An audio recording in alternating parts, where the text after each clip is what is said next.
شروع کرتا ہوں اللہ کے بابرکت نام سے، جس نے انسان کو جمع و خون سے پیدا کیا، پر کی طرح بہت غفور اور کریم ہے۔ السلام علیکم دوستو، کیسے ہیں آپ لوگ؟ ٹھیک ٹھاک ہیں؟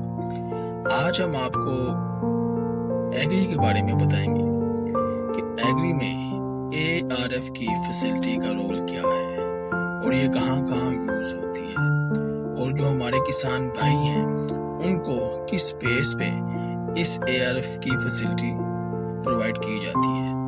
دیکھیں دوستو، جیسے کہ نام ہی سے ظاہر ہے، ARF ایگری رننگ فائنانس، یعنی کہ ایگری سے ریلیٹڈ انہوں نے جو بھی کوئی پروڈکٹ پرچیز کرنی ہے، خریدنی ہے، تو ان کو ARF کی فیسلٹی دی جاتی ہے۔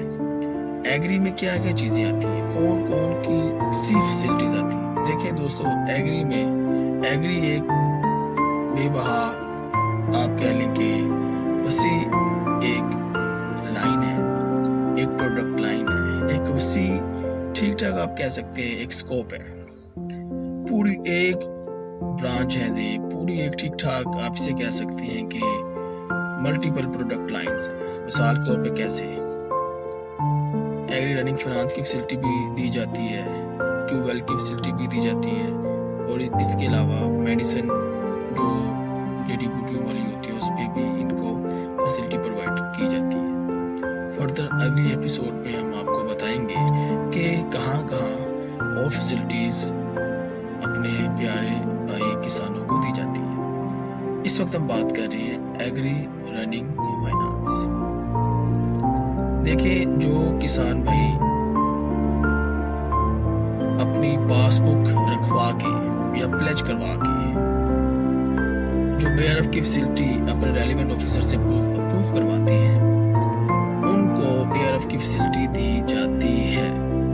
اب ARF فیسلٹی میں وہ کیا کس طرح کا پرپس پورا کرتا ہے۔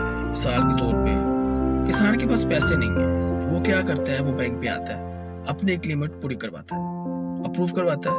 جب اس کی لیمٹ اپروو ہو جاتی ہے، پھر کیا کرتا ہے وہ، پھر اس کو اپنی ضرورت کو پورا کرنے کے لیے ایک لیمٹ پرووائڈ کر دی جاتی ہے۔ اس لیمٹ میں ہوتا کیا ہے؟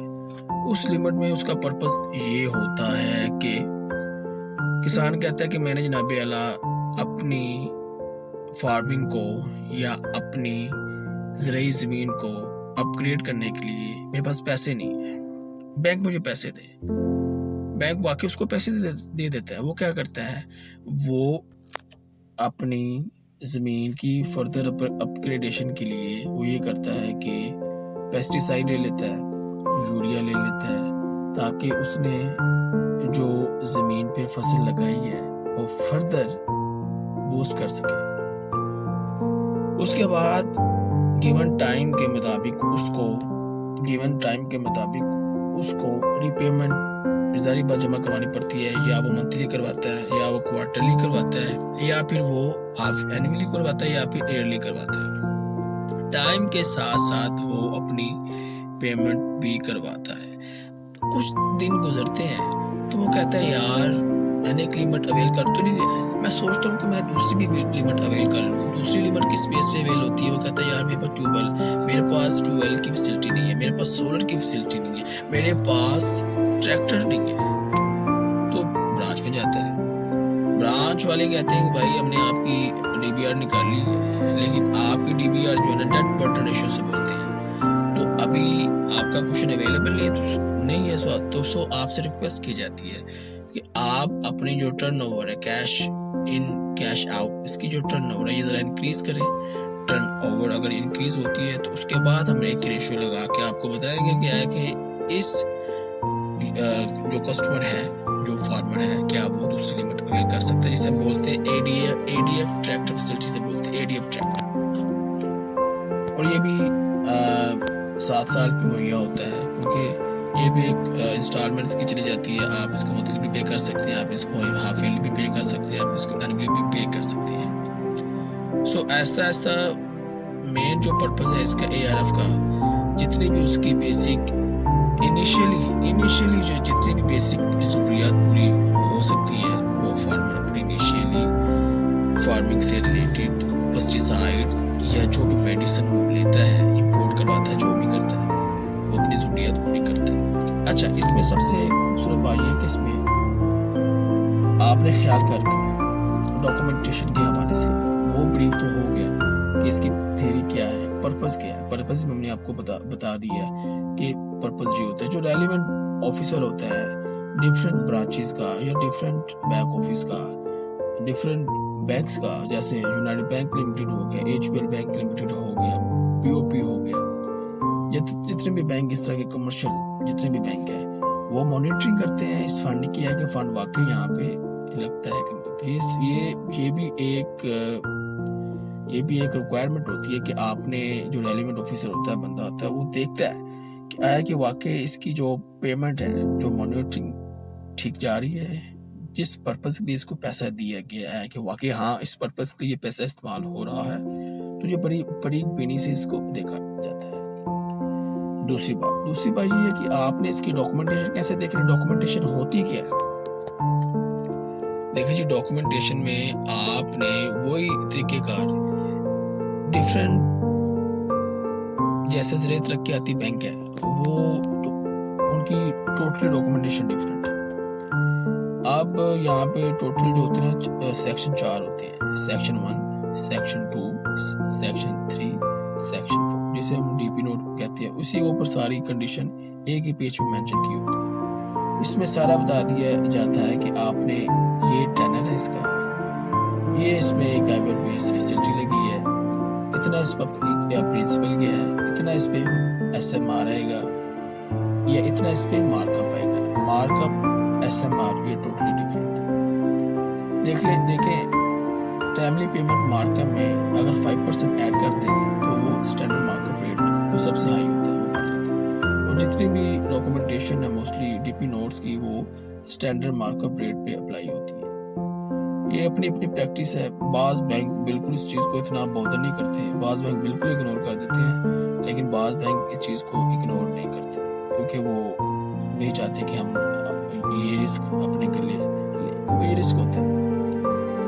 उसके बाद जनाबी आला क्या बनता है कि सारी फिर एक अंडरटेकिंग से साइन करवा ली जाती है। दूसरा, जब वो मेन जो चीज़ होती है ना इंश्योरेंस भी ली जाती है। जितने भी रेलिवेंट ऑफिसर होते हैं वो क्या करते हैं, वो जनाबी आला रेलिवेंट जो इंश्योरेंस होती है उस स्टॉक की, उस पेस्टिसाइड्स की, उस इंसेक्ट की जो करवाते हैं, जो मेडिसिन होती हैं जो करवाते हैं, ताकि आसानी के साथ हम इस चीज़ को सिक्योर कर सकें। इसके अलावा इसमें फर्दर जो एग्री की सीरीज़ में फर्दर जितनी भी डॉक्यूमेंटेशन होगी, जितनी भी फैसिलिटीज़ होगी, वो इंशाअल्लाह अल्लाह के फजल करम से step by step, day by day मेरी पूरी कोशिश है कि जितना भी मैंने काम सीखा है बैंकिंग सेक्टर में, जितना भी सीखा है उसमें मुकद्दम है, उसमें लाइन मॉनिटरिंग है, उसमें डॉक्यूमेंटेशन है, उसमें कॉर्पोरेट है, उसमें स्टाफ फाइनेंस है, जितना भी मैंने उसमें कंज्यूमर है, जितना भी मैंने काम सीखा डॉक्यूमेंटेशन का या जितने भी ऑपरेशंस का, वो इंशाल्लाह मेरी पूरी कोशिश होगी कि आपको step by step A to Z बता दिया जाए ताकि दूसरे लोग भी मुस्तफीद हो सकें और उनको कोई इतनी तगदो ना करनी पड़े, क्योंकि आपको पता है इस फील्ड में कोई बताता है कोई नहीं बताता, क्योंकि लोग बताने की ज़हमत बिल्कुल नहीं करते। अगर बताएंगे ये ना कि वो हमारी सीट पे आ जाए, ये भी बड़ा इशू है। इस तरह के आपको पता है कमर्शियल ब्रांचेस में या कॉर्पोरेट सेक्टर में। सो आज का ये जो हमारा लेसन था वो था एग्री फाइनेंस के बारे में, और मैं उम्मीद करता हूँ कि आप इसको बड़ी आसानी के साथ एक नोट्स पे बना लेंगे नोट्स, और स्टेप बाय स्टेप जो मैंने बातें आपको कही हैं वो एक नोट्स की तरह आप इसको लिखें और उसको याद करें, और ये चीज़ें आपको प्रैक्टिकल लाइफ में, क्योंकि सारी बातें मेरी प्रैक्टिकल होती हैं, प्रैक्टिकल लाइफ में आपको इसका बड़ा बेनिफिट मिलेगा। और फर्दर अगर आपने कोई क्वेरी वगैरह करनी हो तो आप मुझे कमेंट भी कर सकते हैं, ताकि आपके सवालात का जवाब इंशाल्लाह कभी मौका मिला एक क्वेरी एक लाइव सेशन लेके पूरे सवालात का जवाब इंशाल्लाह आपको day by day coming days में बड़ी आसानी के साथ दे दिया जाएगा। अब तक के लिए उस्मान इकबाल को इजाज़त दें। आपके इर्द गिर्द जितने भी अच्छे लोग हैं उनका ख्याल रखें। کیئر. اللہ